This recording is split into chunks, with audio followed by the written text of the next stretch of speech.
So Brother said, you know, and I see your hand, you know, take care of yourself. He says, get the negative people, the toxic folk out of your lives. You know, get your business in order. Take care of your health so you have the energy and the well-being to pursue your dreams. So great, great advice, yes. Don't act like you don't know a mic. I think it's important to find people with like interests. And I think it's important for you not to be the most successful person in your group.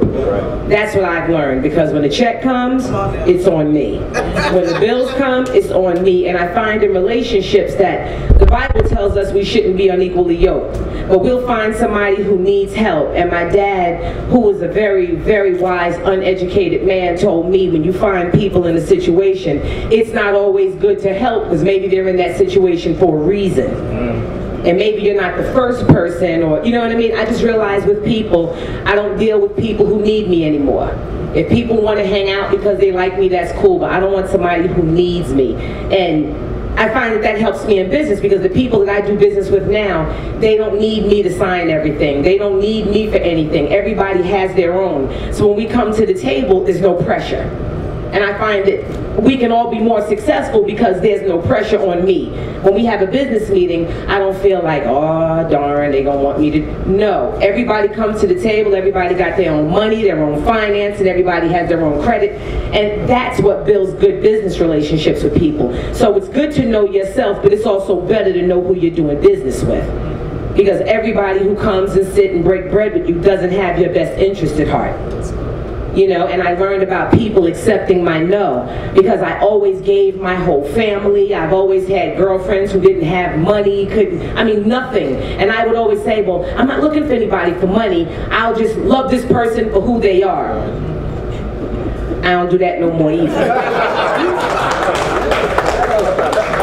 I don't do that no more either. You know, I've learned that if I want a dog, I need at least a bone, a leash, and a bowl. And if I'm going to date somebody, they need to have a job, good credit, and they own money.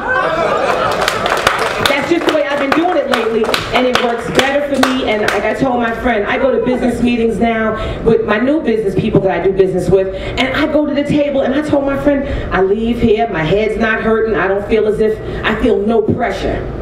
And that's what I learned about business. It's not so much how much money you make, but I had somebody to tell me that wealth is a measure of happiness. You know, and sometimes when you kick the dead weight off, and people who love you can accept your no. So now I deal with people who can accept my no. When I say no, it should be okay with you that I don't want to go that far. You know, and I just think as people, we need to attend more quality events like the one we're attending now. You know what I mean? You meet people who at least have enough money to pay for their cabin and pay for their room and buy their own drinks. No, I'm being honest, because you have people, you meet them in these clubs and they got their little government check or whatever, their little disability dum-dum check or whatever they got coming in, and you don't know who you're dealing with.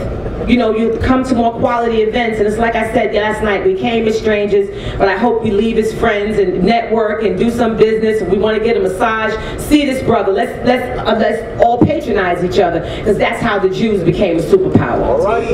A Jew is not going to go to Chinatown and buy food, and then uptown to Harlem and buy soul food. He's going to Mr. Rabinowitz to buy his clothes. He's going to Mr. Schwartz to build his house, and they keep it in there. This is what they do. And this is what we have to do as people.